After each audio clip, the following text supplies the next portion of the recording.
Hello, welcome back to Kiersti's virtual classroom. Today we are talking about earthquakes. So this snowballs after our unfolds lecture in the previous.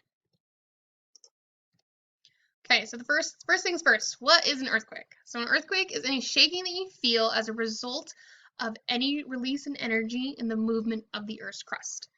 Okay, so when a fault ruptures, the shaking that you feel is from that rupture. So when the fault ruptures, it releases energy, and that release is felt in the form of an earthquake. So we see movement along any particular fault will cause these waves, which we call seismic waves, to propagate, and they are measured in energy. They are an energy release that then involves a lot of shaking on the actual surface of the crust. So this is when we see brittle deformation in a fault. So the rocks are breaking here. Okay, so we have something called the epicenter and the focus of an earthquake. The focus is at depth. The focus is the actual origin of the earthquake at depth. The epicenter is the origin of the earthquake on the surface of the earth. So you'll hear the term epicenter a lot in the news and in the media when they're referring to a particular fault occurring, and that will be the location on the surface where the actual earthquake originated. So earthquakes are caused by faults, and surprise, surprise, California has a lot of faults. A little joke there. I'm from California. I've lived here my whole life, so it's fine. But we do have a lot of faults in California, with the exception of the Central Valley. So Fresno, which is where most of you are probably from, has very little faults. Which is kind of cool because that means that we don't have any really drastic natural disasters to look out for in terms of earthquakes, but we do have some felt effects from surrounding faults. So hopefully this summer you got to feel that really awesome fault. I think it was in June. And that movement along the Garlock Fault, which is down here in Southern California. And that motion shook Fresno pretty good. There was one last year in Ridgecrest, and that one shook Fresno decently. The one here this last year, I think, shook my house probably more significantly than any other, but I was also sitting still because I didn't have anything to do in quarantine other than sit still in the house. So sometimes we do feel faults here in Fresno, but it's not as common as if you felt them in San Francisco or LA. So the seismic waves I was referring to are the waves that are put out from the energy release from a fault rupture. So a fault ruptures and it releases these energy waves, which we call seismic waves. And they are separated into the different types of waves. So we have body waves that are actually in the crust. So they're kind of in the body of the crust, if you will. And we have P waves and we have S waves. The P wave is a compressional wave. So this is kind of a compression of the wave as it moves through the earth.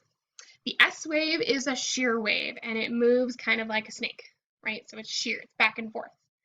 And the difference between the two is that the P wave is really, really fast. It's not very strong. It doesn't cause a lot of ground shaking, but it arrives at like a seismic station first before the S wave does. We call them P for primary and S for secondary. Secondary arrives second at a seismic station, and it's a lot stronger, slower and stronger. So P wave is fast and weak, and the S wave is slow and strong. And then the surface waves are kind of a combination of both the body waves, the P and the S. And so we call those the love and the relay waves, and that's what gives you kind of a side to side and an up and down. The reason you feel more of a side to side is because the S wave or the shear wave is much stronger than the compressional wave. Okay. A good analogy for this, if you want to remember the P versus the S wave, is looking at football players. So you have linemen, whether they're defensive or offensive linemen, they're usually really, really large and really kind of slow, but they're really, really strong, right? Because they help protect the quarterback, they help protect the defensive line, they help protect from forward movement of the game, right? And then you have these running backs or wide receivers that are really fast, but they're a lot smaller than your linemen. So your linemen would be like your S wave. They're slow, but they're really strong. And your running backs or your wide receivers would be like your P waves. They're small, but they're really fast. And so if you told a lineman and a wide receiver, for example, to line up at a particular line and run a mile, which one do you think would win? Probably your running back, right? Because that's kind of his job, or your wide receiver. He's got to get there first, so he would arrive first, and then your lineman would get there. Well, if you told them to do 2 miles, do you think their time between their arrival at the 2-mile mark would get larger or smaller? Probably larger, because the more you ask the lineman to run, the slower he gets, right? So their difference in arrival times at the 2-mile mark versus the 1-mile mark will increase. So it's the same thing with body waves. The farther the P and the S wave travel, the greater their difference in arrival times. And that difference in arrival times is called the lag time. So the lag time between the P wave arrival and the S wave arrival at a seismic station will get greater the farther you move from the epicenter of the earthquake, or the starting line. So how do we measure these seismic waves? Well, now we measure them with seismograph. So this is a needle on a piece of paper that as soon as it feels any shaking, the needle moves, right? We used to have one of these really cool setups at Fresno State that you could jump in front of, but you can get something called the Vibe Sensor app, which allows you to put your phone or whatever device you're using on a table, and you can shake the table and it records the vibrations of the phone. It's similar to how a seismograph would work. Okay, so here's a seismograph of an earthquake. As you can see, the P wave shows up first here, and then we see the S wave, and the S wave is much stronger, and you don't feel the surface waves until the S wave actually arrives. So we'll see the recording of the P wave, and then there'll be a few seconds before we see the S wave, depending on how close you are to the epicenter. Obviously, the closer you are to the epicenter, the quicker you'll see the S waves arrive. Okay, so that was that lag time I was talking about, or the SP interval. So the P wave will arrive, and then the S wave will arrive. And their difference in time is the SP interval or the lag time. Okay, and the time is usually on the x-axis, and the amplitude is on the y-axis. So the needle sits at the 0 mark, and as waves come through, the needle will move up and down. Okay, and the amplitude is the measurement between 0 and whatever that particular line goes to. So if you're looking for the highest amplitude to like calculate the magnitude of the earthquake, you need to look at the highest point in which your S waves projected. So for instance, this one projected to 175 or so. So that's 175 millimeters on this particular graph. So you would read it like you would any other graph. And then your SP interval, it looks like 0 is your P wave arrival, and S wave arrival is, let's call that 35-ish.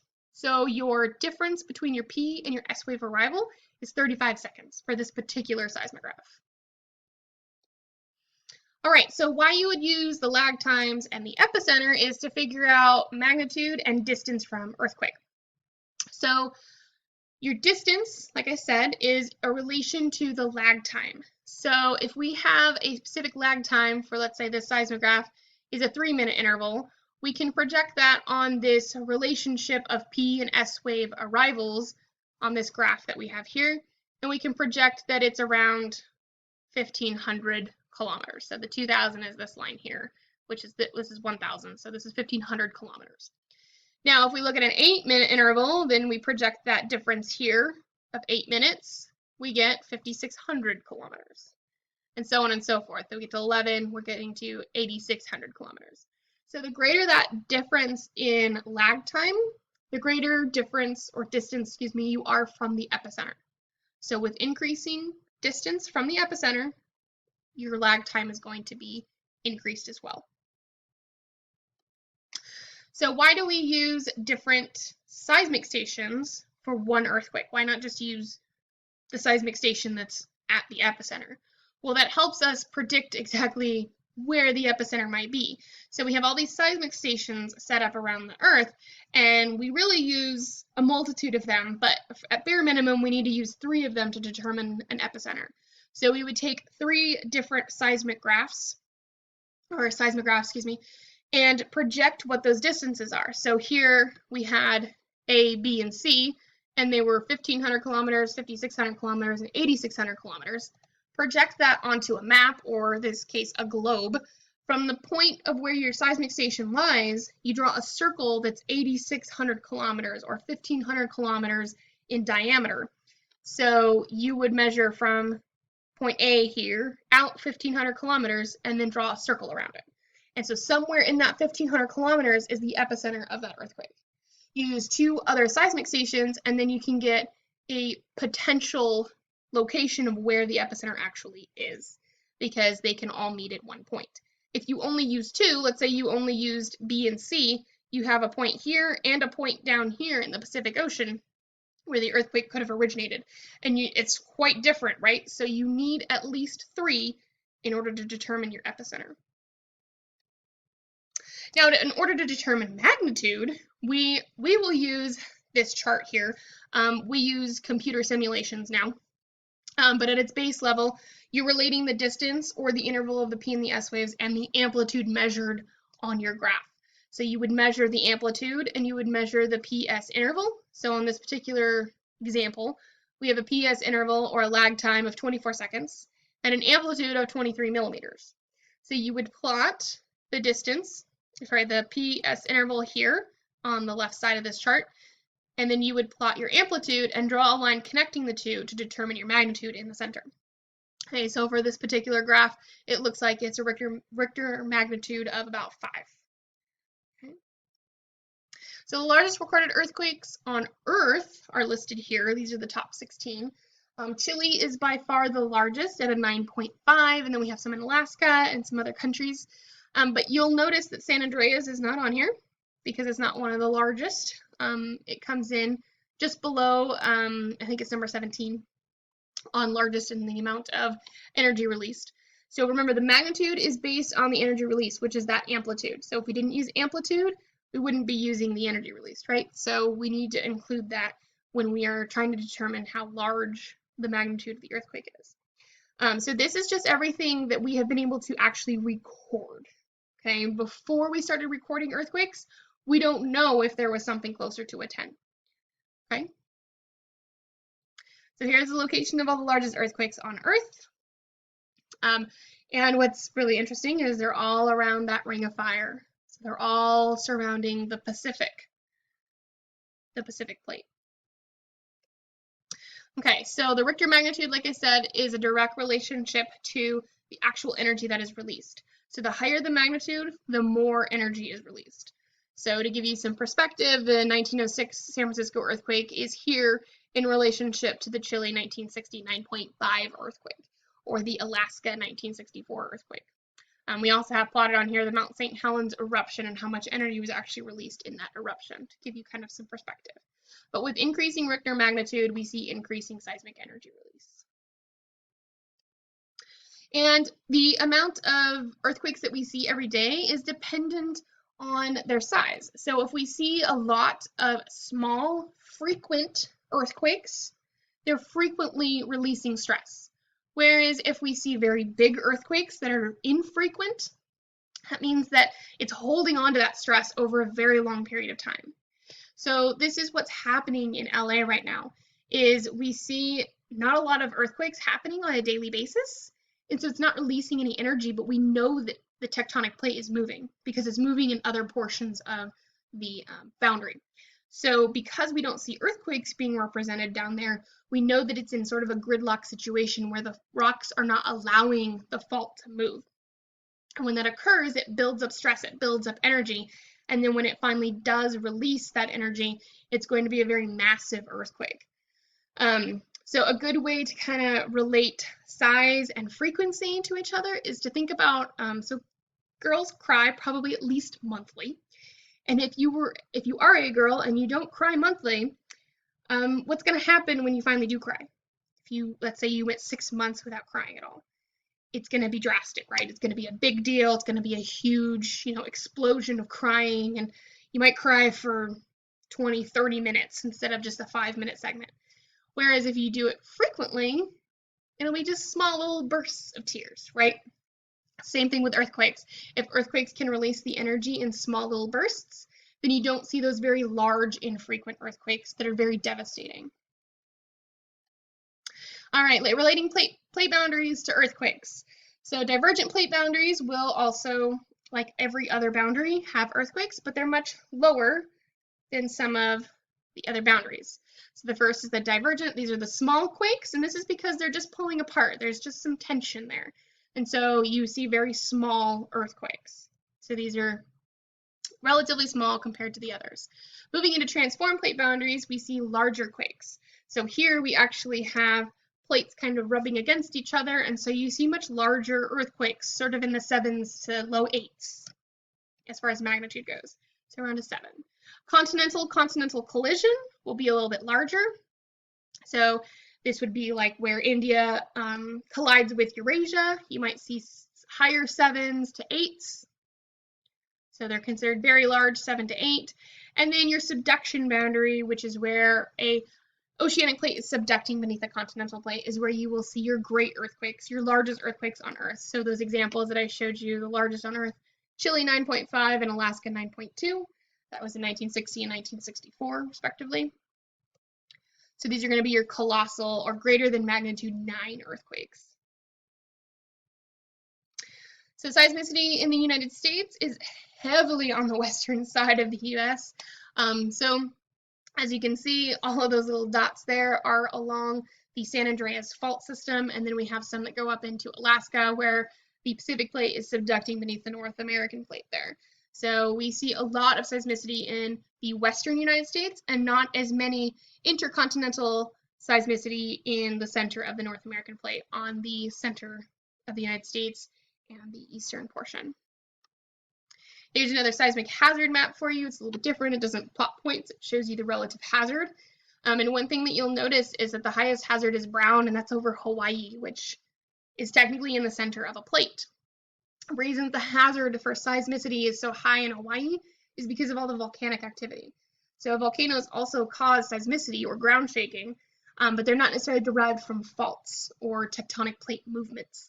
This is derived solely from the movement of the magma below. So the hazard is high there because it's ongoing, it's constantly erupting. So there's a lot of ground shaking there. Whereas everywhere else we see are along most of the major faults in the United States.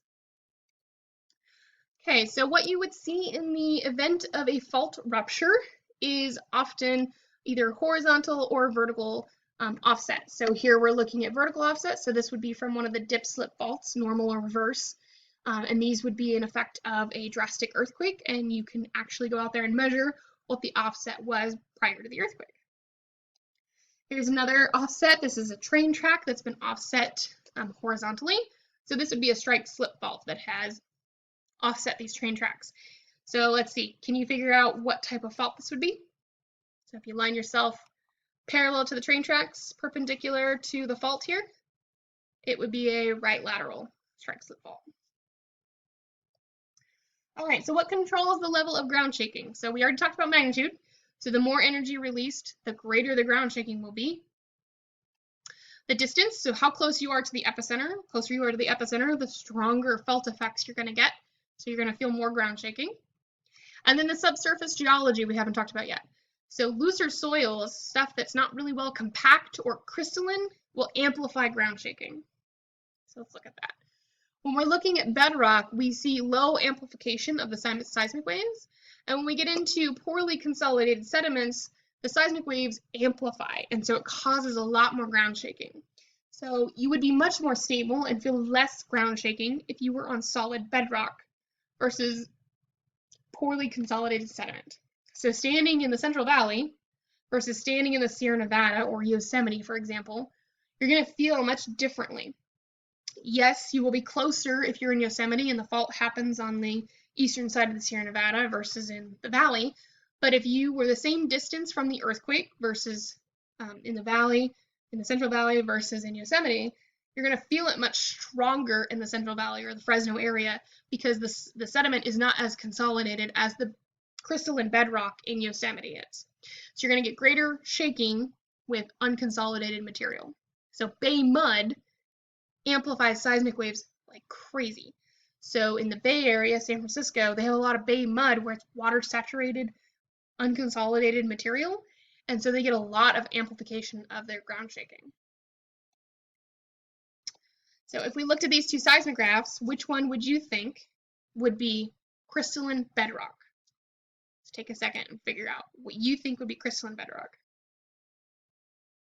It should be B, right? Because there's less amplification of those seismic waves. The seismic waves do not amplify drastically, whereas here in A, they amplify drastically. So A would be something like unconsolidated sediment. Liquefaction occurs when we have unconsolidated sediment as well. And this is when the material loses its strength and stiffness, and it allows for water to percolate up from the groundwater, and it kind of liquefies the soil, and then things can sink like they're in quicksand. And then once the earthquake is over, the strength and stiffness returns to the soil, and it kind of holds on to whatever sunk in, and the groundwater goes back down. And so this can be really dangerous in certain areas that has unconsolidated sediment and high groundwater, because this can happen really easily, and cars and different things can get stuck in the mud, and they're really difficult to get out because it basically turns back into a consolidated sediment, or almost like a rock, like a hard pan, and it's really hard to get those vehicles or whatever fell or sunk into the mud, basically. All right, and then tsunamis also accompany a lot of earthquakes, especially if the earthquakes occur off the coast of something. So happening off the coast of Japan is really common, and that displaces water. So the way that this works is if an earthquake occurs below the ocean floor, it displaces that water, and that water has to go somewhere. The displacement of that water ends up pushing all of it towards or outwards from where the earthquake occurred, and a lot of times that will hit different coastlines. So even if there's an earthquake in Japan, a lot of times our coastline will be warned because it can oscillate all the way to our California coast. And that will cause these huge waves that will be very devastating. So they're similar to a tsunami you might see from a hurricane. Hurricane brings up these huge waves from the displacement of water. It's the same thing, but it's being derived from an earthquake, not from a hurricane. Here's an example of a tsunami coming in. These guys are lucky enough to be high so that they don't actually get swept up in that tsunami. So the next few slides, I'm going to go through some of the really notable earthquakes that I want you to kind of know and remember, in addition to the Chile 1960 6.5 earthquake. So this is the San Andreas, San Francisco 1906 famous earthquake. This was a magnitude 8.5. It happened on April 18th of that year, caused $400 million in damage, and around 700 to 800 deaths. So if this happened today, you would imagine that that death toll and the amount of damage would be significantly higher. And you'll kind of notice that as we go through some of these. The San Andreas Loma Prieta happened in 1989 on October 17th, and it was a magnitude of 7.1. It caused a lot more damage, $5.9 billion in damage, and 63 deaths, which is a lot lower, which is really good, which means we had a good warning system and a system in place for people to know how to protect themselves. But there were still almost 4,000 people injured. Moving on to the San Andreas Northridge, this was a magnitude 6.7 in 1994. This was a $40 million damage, plus there's a lot of indirect costs associated with this that we'll talk about. 57 deaths and 11,000 people damaged, or injured, excuse me. And so this is, the increasing injuries are a result of the increase in a number of people living in the area. Kobe in Japan happened in 1995. This was a 7.2 magnitude earthquake, caused $200 billion in damage and 5,500 deaths, 26,000 people injured. Big issue with Japan is that they are right above 4 different tectonic boundaries. So there are 4 plates that are meeting that are causing 4 different interactions. And so there is a lot of shaking, there's a lot of rumbling and shaking that happens in Japan, and they are a high density population. So when an earthquake strikes their area, you're going to see a lot of damage, a lot of deaths, and usually a very high magnitude. The Haiti earthquake occurred in 2010. This was a 7.0, so it was a little bit lower than some of the ones we've talked about, but there was 170,000 confirmed deaths and 1.2 people left homeless. That is drastically different than what we saw in California and Japan. Why do you think this one is so different? It's different because of their infrastructure. So they don't have these high-level engineers and geologists building structures for them that can withstand earthquakes. So when an earthquake strikes, they have kind of these makeshift buildings, stuff that's not really to what California or even Japan would consider some sort of code, and they fall and they trap people. As you can see from a lot of these photos, there's a lot of rubble around. It looks like it could easily trap somebody. So that's why there was so much damage and so much homelessness that occurred after the Haiti earthquake in 2010. All right, and this one here is another Japan earthquake.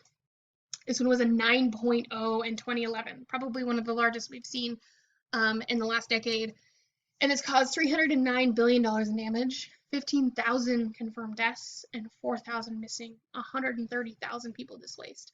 Most of the disaster here was not from the shaking or the falling of buildings, it was from the tsunami.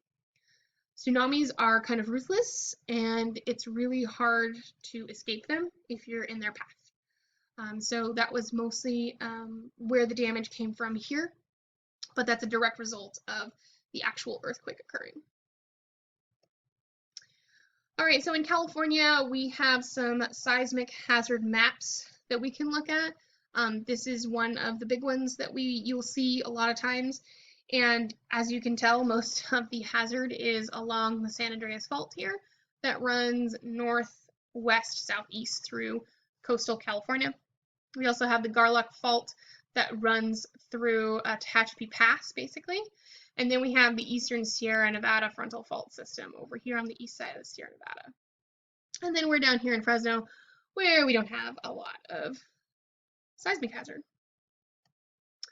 So plate tectonics and earthquakes most occur along plate boundaries. So we do have intercontinental earthquakes that occur, but most of them are going to occur where you actually have plate tectonics and faults. Okay, so that would be the seismic network that we looked at with plate boundaries. That shows us where the plate boundaries are. It also shows us where the earthquakes are. They are directly correlated with each other. Okay. And the last question I have here, do earthquakes kill people? No. Falling objects kill people. So if you are in an earthquake, you want to stand as far away from a building or a structure as you can. So if you can stand in the middle of a field, the best that's going to happen or the worst that's going to happen is you're going to fall down.